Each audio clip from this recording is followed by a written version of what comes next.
Over the past year and change since the game's release, I've covered many of the ups and downs with Fallout 76. Some aspects of this game have been immensely enjoyable, several updates that are pretty cool and definitely were solid improvements, but of course all the while Fallout 76 has had a lot of problems. We've talked a bunch about management problems from Bethesda and how they're handling this game, but also some of the other in-game problems like duping or hacks and exploits. For nearly all of these, it feels like they're very well known. Whether you're watching a YouTube video, mine, or others, or even some of the more mainstream press tends to cover Fallout 76 issues like this. And as such, much of the community is very aware of those problems. But I feel like one other aspect of this game falling into a similar category that isn't super well known is RMT. That stands for real money trading and is a major part of Fallout 76's economy even if you didn't know it. As there are individual users out there making upwards of $15,000 per month on some months selling in-game items. In particular, legendary weapons and armor seem to be some of the most popular. Over the past year or so, I've seen this somewhat, but I didn't really know the extent. At one point, I got a message from somebody that was seemingly in this market offering $1,000 for a working duplication method in Fallout 4. Many websites that actually sell in-game items or specifically caps have offered me quite a bit. This hypothetically in return for advertisement for them, and some of these offers got up to $1,000 per week. Now, of course, I wouldn't actually do that, but it is interesting to see how often these do come in. And in the past, I've even looked at eBay just a glimpse at how much money can be made selling some of these items. But in this video, what I wanted to do was get a more comprehensive and in-depth look. And as such, in preparation for this video, I reached out to around 10 people. Some of these being sellers themselves, whether that's current or previous, and even some who are making over $10,000 to $15,000 per month, and even some others who are just familiar with the situation or have found themselves involved in other ways. And in this video, I want to share some of the knowledge I gained from this, as it honestly all is very, very interesting. I covered this game pretty closely and I didn't realize there was such a market for this, that there are quite so many people making significant portions of money doing this. And naturally in this video we're going to be talking a bit about it. So for this next part, going over some of the claims from some of these users, it is something that you should somewhat take with a grain of salt. They don't have to necessarily tell the truth, but I did again interview or ask questions to numerous people. And I'm specifically listing some of the commonalities I found between all of the different accounts and user reports.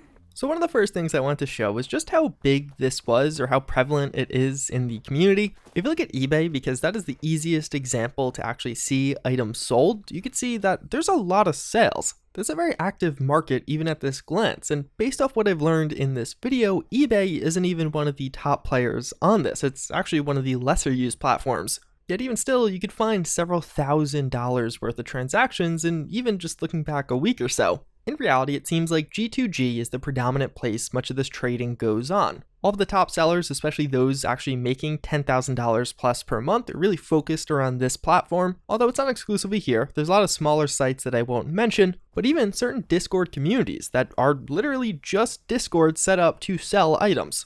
There's really not much posting or discussion, it's more of just an online shop that is a bit more private. With that knowledge in mind, I wanted to go to some of these users and actually find out how they're getting these items. There are hundreds if not thousands of weapons being sold every month, and it's got to be hard somewhat to keep up with that many god rolls. And it seems like one of the predominant ways is actually through trades and duping. And if you're not too familiar with the legendary system in Fallout 76, as of right now in this game, armors and weapons can have up to 3 stars of legendary effects. So while exploring, you may randomly find a legendary enemy. They're relatively rare, and themselves come in different flavors of 1, 2, and 3 stars, which of course the 3-star legendary enemy is giving you the best odds at getting a 3-star legendary item. But you also could get a 2-star, you also could get a 1-star, and even if you do get a 3-star legendary item, the synergy may not be there. The effects may be garbage, or the weapon or armor that dropped may not be good. So taking this all together, there is a lot of time that goes into it and a lot of potential combinations. Meaning that there are some players who have played for hundreds or even thousands of hours grinding out these legendaries and still haven't gotten that desired effect. But when it comes to people selling these items, it seems like the predominant way of acquisition is oftentimes users will actually trade for a rare or god roll legendary, using the stock they have already, and then actually dupe that many times, distributing all of those dupes on various characters, and we'll even get a bit more into that in a moment.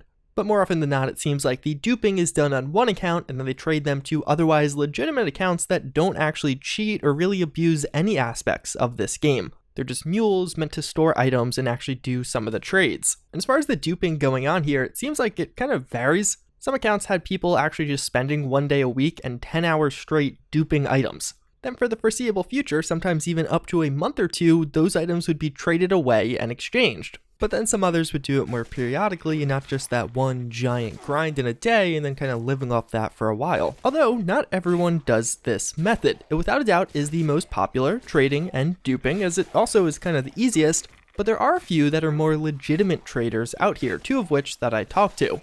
These are sellers that basically will just trade legitimately. Oftentimes they know they're probably buying duped items, but they're not doing any of the duping or spawning in themselves. And then they sell those items for real in-game money and continue that process. So that does occur, but again, it is relatively rare in the grand scheme of things. But that in fact is actually only one aspect of this process. It was described how among many of these people, it's roughly a 2 to 6 hour per day job depending on the day, but pretty much being 7 or so days per week. And the time will be filled up with duping, but also trading and actually account management is reportedly a pretty major time dump and part of this. One user described how he had over 150 different characters on 30 different Fallout 76 accounts. So when he would do all this duping, there was a real organizational approach to this. Many people had full-on spreadsheets documenting what weapons are on what accounts, and then actually having to facilitate the trades from those accounts to the user that is buying this. And all of that took a lot of time, and as such, some users complain that as items drop to lower prices, they'll stop selling them altogether because it just wasn't worth their time anymore. And when I say low prices, I'm talking $5 to $10, which although yes, not a ton of money, is kind of a lot when you consider it's for an in-game weapon. But also reportedly an invaluable aspect of this is customer satisfaction and communication. Being available at almost all hours, or at least a lot of hours, to quickly respond to customers and make sure they're happy. As numerous of the people in here have mentioned that one of the main sources of income from this is from repeat customers. Whales that continuously come back, and some describe how they've actually spent $500 to $1,000 with them, and that's not super rare. That's some of their core customer base. With some of these major retailers even offering things like freebies or other things to try and entice that customer to stick with them. In particular, one of the sellers that describes doing a fairly legit means of acquiring items, not using dupes and the like, has found success because he has a very high customer satisfaction rating. People are more trusting of him and less worrisome that their items will get deleted because they came from an exploit. And although one seller has found quite a bit of success in that regard, especially as of late, it seems like overall there really isn't that much concern about losing items. Obviously, just recently with Fallout 76, we saw the ability to spawn in legendaries. And considering the vast majority of these items are legendaries, I was curious what kind of effect that had and asked quite a few questions around it. And it seems like it really was mixed. Even though initially you would think that people are concerned that, oh, they might be buying something that Bethesda will later delete, that really wasn't the case. More often than not, some of these sellers described that users didn't really care where the item came from and didn't ask too many questions in that regard. Now, in some cases, users were avoiding buying items altogether, because there really is no way to tell if it is a legitimate 3-star or a spawned-in 3-star. So they've kind of taken a step back until they see what Bethesda does, but most seem to be pretty indifferent to that. Although on the selling side, hacking has actually had a fairly large impact on the prices of some items. Some of these sellers described how many items that were previously actually pretty good sellers saw such an influx with this recent wave of hacks and spawning those in that the prices on those dropped to where they are not even really all that interested in selling them anymore. This in particular, right after the hacks went live, people are simply willing to pay less when you could spawn in any legendary. Although in the weeks since then, some of the prices have recovered, some items becoming more valuable again, but others haven't and are now worth significantly less than they were prior to the hacking. Although, something that is very interesting is, with this most recent hacking wave, it created a new category of items to sell. And that is what I would call the unobtainables. Things that were created during the hacking wave when you could create legendaries, but otherwise are unachievable in game. Things like legendary power armor, in particular legendary raid power armor, has become one of the most sought after and highest selling items, at times selling for upwards of $100. That's not in-game, that is actual $100 USD. Or even other things like impossible items, miniguns firing orbital strikes, or legendary apparel that you couldn't previously get, like a ring. One of the main reasons for this is, during those items spawning in waves, not many of these were created. Most people assumed they would get deleted and thus didn't make them. Although now here we are a month or so later, they still haven't been deleted despite 4 and 5 stars getting deleted. Although even separate from that, just out of curiosity, I was asking what were some of the most valuable legitimate items,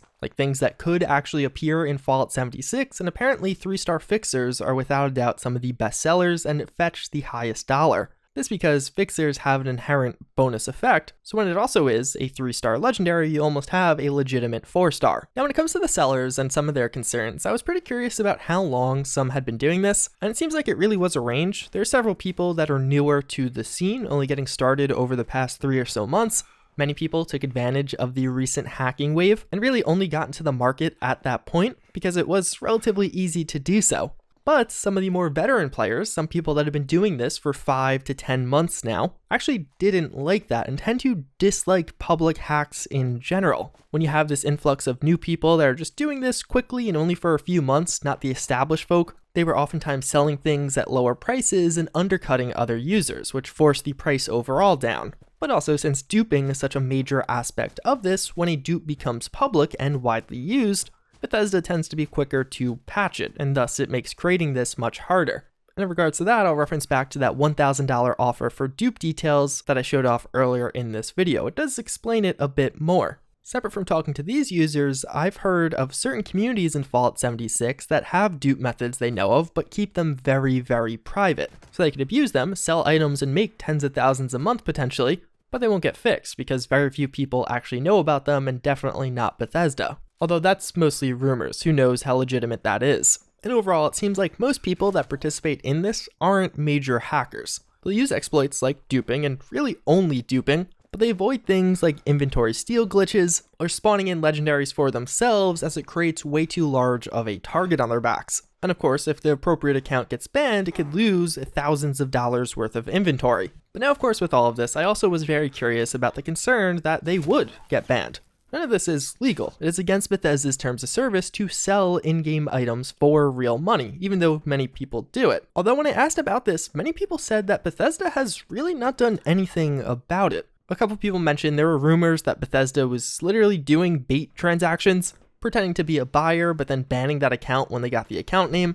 But those were only rumors and I couldn't find any concrete evidence of it. And even still, the vast majority of people I talked to said there have been next to no bans for actual RMT. If anything, people got banned for other things like duping or abusing some of those other exploits, but even that was fairly rare. Most of these users have remained unbanned and kind of know how to stay free of that. And even further, some of these guys actually portray it as a service. They'll try and structure things as if they're actually helping you get an item in-game rather than selling you an item directly. This as a hopeful workaround for the terms of service, although who knows how well that would hold up. And well, that's really it. I found this very interesting because I feel like it's one of the major things going on with Fallout 76, what many would regard as a major problem with the game that just doesn't get a lot of attention. I don't think too many people realize the extent of this. These guys are making a lot of money. The lowest earning seller I talked to was making $1 grand per month. And to preempt some of the angry comments I can envision myself getting on this, I want to go into this video more as just a curious observer. Find out information from these guys, what is actually going on in regards to this market and how it is happening. I tried to be relatively unbiased, just tell you what's going on, but not exactly how I feel about it or try and convince you to feel a certain way. All of you watching have brains. You could watch this and feel good, neutral, or bad about it. That's not my job. And even further, if I just went up to all these people and was like, oh, what you're doing to the game is destroying it, none of them would have talked to me. And in turn, most of you wouldn't have known all of these details otherwise. All in all, I think it's very interesting. I mean, I majored in economics, so I am definitely biased to this type of stuff, but this is a major economy for Fallout 76. There's a lot of money changing hands here. And it's pretty cool to me because when I was covering all of the hacking stuff going on previously, I hadn't even considered this, how it was a major catalyst for a totally separate market. How some of these sellers were making or losing thousands of dollars as a result of those changes and the different happenings in the market. But either way, hopefully you guys found this one informative. That really is my goal with this. Maybe you learned something a little bit new around Fallout 76, but with all of that being said, I thank you again for watching, and I hope to see you all next time. Later.